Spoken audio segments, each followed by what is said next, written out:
All right, guys, what's going on? Welcome back to the Everything College Football Podcast. Today, me and Nick, we're doing a 2023 preview and prediction for the Illinois Fighting Illini 2023 coaching staff.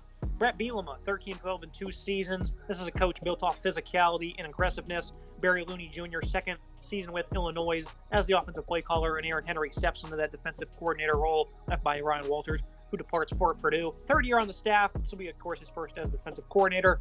Nation's top defense from 2022, ready to earn a trip to Indianapolis. I think is the biggest headline here for this Illinois football team. Looking at the offense, obviously losing Chase Brown in the backfield, over 1,600 yards, a lot of touchdowns. That's going to be a big thing to monitor. But I think the biggest story here is despite having that elite playmaker in the backfield, they still only produced 24 points per game, which was good for 96th in college football. The yards per game, 78th in football. That's pretty solid. But this passing attack has to showcase some growth, and I think it certainly will this year. Look at the portal. They lose 4 players. They add 3. 2 of them being quarterbacks. John Paddock arrives, 2,700-plus yards, 18 touchdowns for Ball State. You pair him up with Luke Altmaier. This is a guy that comes over from Ole Miss. Limited experience, has good control to make plays out of the pocket, some good pace and touch over the middle. Doesn't have an elite arm, but a good scheme fit with his abilities to make throws in the intermediate range. He kind of has a similar skill set to that of DeVito, but not as athletic, 6'1", 200. Josh McCray's going to take over that backfield. Struggled with health all of last year. A physical runner that is best between the tackles, a competitive player at 6'1", 235. They're going to pair him up with Reggie Love. What are the expectations here for this offense, Nick? Because it's not been great for Illinois. Obviously, Brett Bielema wants to run the football, but they have to find somewhat of a passing attack, especially in this Big Ten. Wisconsin, I think, has proven year in year over time that you cannot be one-dimensional and win this conference. Yeah, I think this is a team that's got to find a better pulse in the passing game. I think their yards per game on the ground is fantastic, right? 166 yards per game rushing, 56 in the nation, but 211 yards per game through the air. That's got to be worked on. I think, Altmaier is a fantastic piece to add in the portal. Limited experience at Ole Miss, but he's got that high ceiling. Obviously, Lane Kiffin recruited him for a reason. He thinks he's a very talented quarterback. I think he fits in perfectly. And if John Paddock beats him out, I think Paddock's also not a bad piece, a respectable quarterback here. I think, they got to find some better passing ability. Chase Brown is a fantastic back. I saw him at the Senior Bowl. Really nice guy, very talented player. Obviously, that's a huge hole to fill. But I think Isaiah Williams returning is a really nice piece. Very talented wide receiver with a nice amount of grabs and catches last year. 82 receptions, 715 yards, and 5 scores. Good to return a piece like that. I think there's other pieces like Pat Bryant, who's a solid piece to return as well. 450 yards receiving for him and 2 scores. So I think this is a team that's heading in the right direction. I would like to see them make a move in the portal and grab a wide receiver, but I think they have some nice true freshmen as well. They're potentially entering the system. Yeah, they only returned 6 starters, but it's not all that bad. They lose 2 on the offensive line, the quarterback. There's not much turnover really here for they have coming in. And then the leading rusher, of course, that's a big departure. But at wide receiver, they get everyone back. Isaiah Williams, a converted quarterback, has natural quickness. That has translated very well to that position. A hybrid that can break routes at tight angles. Route running and hands overall do need improvement, but that was expected with that transition over. Casey Washington, 6'2", 200, has shown ability to make tough catches through contact. Like you mentioned, Pat Bryant, 6'3", 195, was the second leading pass catcher a season ago. Brian Hightower does transfer out to Cal. Depth and deeper production is hard to find, but a good starting 3. I think this offense is certainly going to be better by at least 50 yards per game in the passing attack. What are your thoughts overall in terms of balance? Because I think it's certainly evident it's going to be there, and the offensive line in a minute is only going to make things even better. Where are you thinking, numbers-wise, where this unit should be? I think this is a solid offense trending in the right direction. I think those 3 receivers returning are solid pieces to have. I also think the backfield balances. I think Reggie Love and Josh McCray are 2 solid backs and kind of bounce off each other 1-2. I'd like to see a more balanced offense this year from Illinois. I like to see a 1-2 punch, kind of creating that ability to run the ball, but also be able to throw the ball in situations where you're able to pick up big yards and gain some yards. I think Luke Altmaier is a perfect piece for that. And this offensive line is really solid. I like the way they block. I think as long as they can improve their pass protection and kind of step that up, I think they'll be very solid in the passing game this year. 2 experienced players are back in Isaiah Adams at guard, who's a really good run blocker for them, 3rd team Big Ten. Left tackle Julian Pearl, 6'6", 315. He had his hands full at times as a pass blocker. Did record 842 snaps. That's great experience in this conference. George Slaughter at guard. Played sparingly during the year as a 6th man on that offensive line. Was a relatively good pass blocker. Guard Zy Chrysler, 6'6", 330. He'll need to be much better for them in year 2.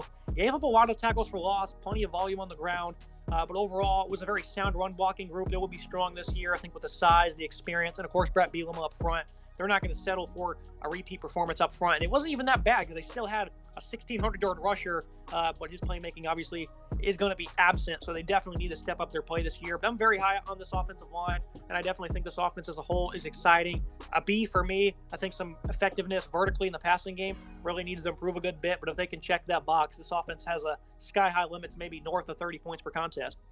I agree. This is a good offense. I think a B is a very, value grade for this team. I think, their offensive line is solid. I think Isaiah Adams is a great piece to add back. Solid piece on the offensive line. They get the two backs that are starting this year to kind of balance it out with Josh McCray and Reggie Love, and as long as those pass catchers kind of make that step forward, I'm looking at Pat Bryant, I'm looking at Casey Washington take that step forward. If they can find that and get that extra edge with a solid quarterback play, potentially, Isaiah Williams as well, I want to see him take that step forward. If Luke Altmaier can kind of be that guy with the key is the offense, this offense could definitely step up and be really competitive. Now looking at the Illinois defense, first in college football with 12.8 points per game allowed. They're third in total yards per contest allowed, and top 10 against the run and against the pass. They lose 7 guys to the portal. They added 3, 2 in the secondary, 1 up front. Some of the notes on this defense is just phenomenal. They led the nation in interceptions by 4, with 24 of them. Need production from the DBs, and they certainly got it. They returned 7 starters. They do lose 3 of their top 4 tacklers, and they lost 3 DBs to the NFL. 4 DB lost to the NFL in the past 2 seasons, all in the first 3 rounds. And their coach in that secondary was their new defensive coordinator here in Aaron Henry. I think this is a guy who's going to certainly do wonders in this role, especially with his development of backs. 5 of them in the last 3 years under Henry. They also led the nation in fewest completion rate allowed. This is just phenomenal top to bottom, Nick. And some of these guys I'm about to list off in the front 7, I was talking about these guys 2 years ago who's starting to finally come into their own. Jerzon Newton, this is a guy who is considered the top defensive tackle in the country. A great motor, some great quickness with a swim move. Showcases great twitch as a pass rusher as well. Good at hand fighting with his power. 6'2", 295. Keith Randolph coming off the edge. Some good blend of length and movement. The lateral agility, nice power, very violent hands. He's a little bit bigger at 6'5", 305. And they also returned Bryce Barnes, 280, 6'2". He's been a quality run stopper, some size, and Evan Christ at 300 pounds, and Dizelle Daxon at 318 from Ohio. He's one of their transfers they added. I think this defensive line is great, Nick. It's going to be one of the better ones in the conference. Return 2 veterans there in Newton and Randolph. What are your thoughts on what they're going to be able to do this year after leading the 10th best run defense unit this past season? Fantastic defensive line this past season. Obviously, you said 10th best run defense, one of the best units in the country. I love this defensive line. I think they returned 2 great pieces in Newton and Randolph. Newton, 14 tackles for loss, 5.5 sacks last past season, 61 total tackles. Randolph, 53 total tackles, 13 for loss, 4.5 sacks for him. These guys are unbelievable in the backfield to get after the quarterback. They really just put incredible emphasis on stopping the run and getting after the quarterback. This is a very deep defensive line with a unit that returns a lot of good starters and a lot of good players here who have a lot of potential. I love the direction of this defensive line. I think there's so much talent here that can get after the quarterback, and I love what they return. I think this linebacking group has potential to perform just like the defensive line did a season ago. Outside linebacker Seth Coleman, another one of those guys that I've been waiting to step out, and I think a breakout season is in the works for him. Plenty of pass rushing upside with him, a good first step with some impressive length and really good pursuit. Tariq Barnes in the middle, and improved run defender this past season. Inconsistent in coverage, tackling isn't all that great, but has been an asset in those categories at times. He had 8.5 tackles for loss last year. Gabe Jackas, true freshman last year, saw plenty of time at 6'3", 253. A really good player with some power, impressive physical build for his age, a very coachable player also. You look at other guys like Yana Ngula, who's really good. Another true freshman, Alec Bryant, provided some valuable reps. I love this front 7, Nick. I think that Brett Bielema's done a good job of getting these guys ready because he's already had some raw players like Coleman, Randolph, Newton, and they've certainly delivered. I think it's time for the rest of these guys to certainly join up in pursuit, and I think it's going to be a great year for this front 7. This front 7 is fantastic. I think Barnes, Coleman are great pieces at linebacker. Barnes, 8.5 tackles for loss, 1.5 sacks. Coleman, 5 tackles for loss, 4.5 sacks. His 6 pass breakups for Seth Coleman as well. They each had 45 total tackles this past season. Gabe Jacks, another great piece. Young, true freshman, got good experience. Played in 13 games last year, 36 total tackles, 5 tackles for loss, 4 sacks for him. Huge step breakout year for him, potentially loading. I think he's a really talented piece. Like I said, playing as a true freshman and getting those kind of numbers is really impressive. So you're pushing 40 tackles as a true freshman in this team where people are fighting for tackles left, right, and center. Impresses me a whole lot. This front 7's fantastic. I expect them not to skip a beat at all despite losing some pieces here and there. They're going to be really talented this year, and they're going to get after the quarterback and wreak havoc in those backfields. Now looking at a secondary last year that had elite production, a lot of talent. Devon Witherspoon was the 5th overall pick in the draft. They replaced 4 starters in the back end, though. Rising sophomore Tyler Strain and Matthew Berry. These guys appear on the come up. Strain played week 1, then in a few games in November. He was a good coverage asset in his times. Bailey was a very poor tackler, but made some really good plays on the ball. Tahan Nicholson was good in all facets, nearly 400 snaps. He's likely to be the other starting quarterback. He was an impressive tackler, and he was also pretty good in coverage. Thought he performed admirably against the run also. Demetrius Hill, he had 93 tackles for FIU as a field patroller, redshirt sophomore there. And then I think the biggest addition here at Nicario Harper. He didn't play at Louisville last year. He transferred over from Jacksonville State originally.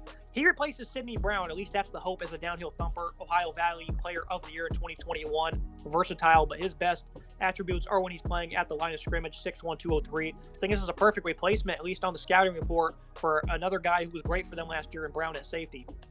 I like Harper a lot. I think it's a good piece to add in. If he can be able to focus and get on the field, I think he's a really talented piece to have. I think there are some solid pieces here. Tyler Strain's a good player. If Matthew Bailey can kind of work on his tackling, I think he's a great piece to have as well. Good on the ball. I like his ball skills, certainly. This is a good secondary. It's tough to replace the kind of talent they're losing, of course.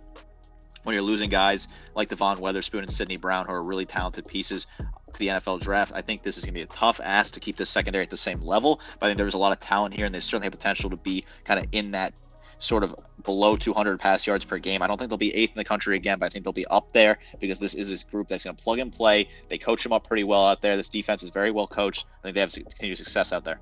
I think what's most exciting for me with the secondaries, they lose those 4 starters, but Aaron Henry on this guy, what he's been able to do with these players in the back end over the past 3 seasons. I think that's highly important to note, especially with some of these guys already being pretty solid form a season ago, and you have a nice plug-and-play guy in Harper there. It's going to be very valuable for them. I think overall, this defense, A grade for me.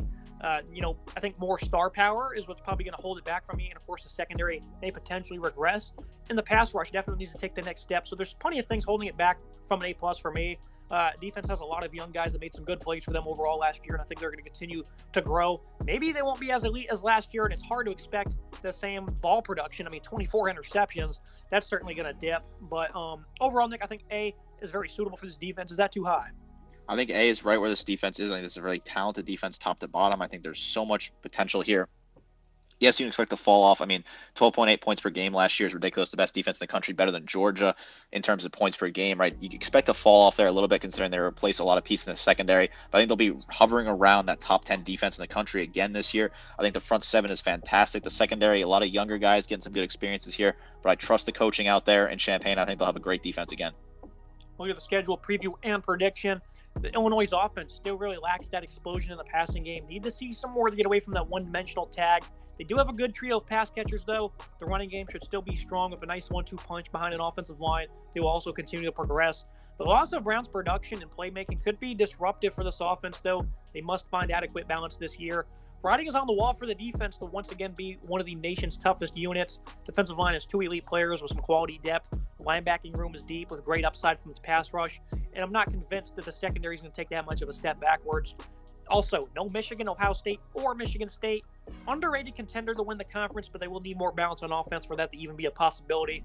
Over/under of 6.5. I would be hammering that over.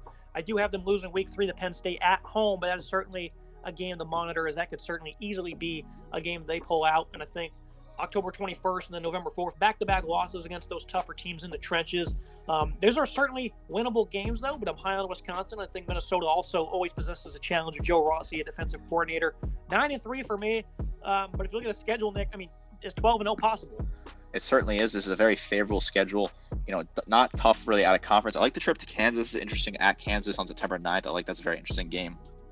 And you got Toledo, FIU as your other non-conference games. The rest of the schedule, I think they, like you said, they dodge the heavy hitters: Michigan, Michigan State, Ohio State. Certainly favorable. They get Penn State at home. They get Wisconsin at home. You couldn't ask for a better draw if you're an Illinois fan. These are incredible draws. When your toughest away games at Minnesota, a team that's got a lot of question marks, at Purdue, at Iowa, at Maryland, all very winnable games. Hosting Nebraska, Northwestern, Indiana, winnable games, certainly. Very favorable draw. The hand they got dealt this year with the schedule is fantastic, which is why this team has the potential to run the table and go to the Big Ten title game. I think there is so much talent with this team on the front 7. If they can find a balanced pass attack, they can get those yards through the air and improve what was a pretty poor passing offense last year. This team could easily be in Indianapolis competing for a Big Ten title. I love the look of the schedule. I think as long as they keep their heads on straight and don't trip themselves up and find a pulse in the passing game, this team could easily be 10, 11 wins, potentially 12 wins. The schedule is very favorable. Now, you like you said, a great draw. Two of the toughest games of the year come at home. And when you're picking teams like this to lose at home, those games could either, they could go either way. So that's one thing to note. 9-3 for me. I think it's going to be a great year for Illinois. But some of these games at Kansas, at Purdue, at Iowa, at Maryland, even though we haven't winning all these games, they could certainly just as easily lose them. So this team, there's, a high ceiling, low floor for them also. I definitely think that I'm going to be on the higher side of that, though. I appreciate you joining me today, Nick, to talk about the Illinois football team. Very excited for this squad that Brett Bielema has put together for 2023. Absolutely a team that I love watching. I think if you say a perfectly high ceiling, low floor type of thing with this team, certainly potentially a lot that could go wrong for this, but I think the schedule is fantastic. They got dealt a nice hand. The defense is really one of the best in the country, and the offense, if they can find a pulse to the passing game, this team is definitely a team to be scared of in the Big Ten. They got a lot of potential. And whichever team comes out of the other side of the conference, they're not going to want to face this Illinois football team in Indianapolis if that comes to it. That's going to be it for this episode. Make sure you guys like, comment, subscribe. See you next time.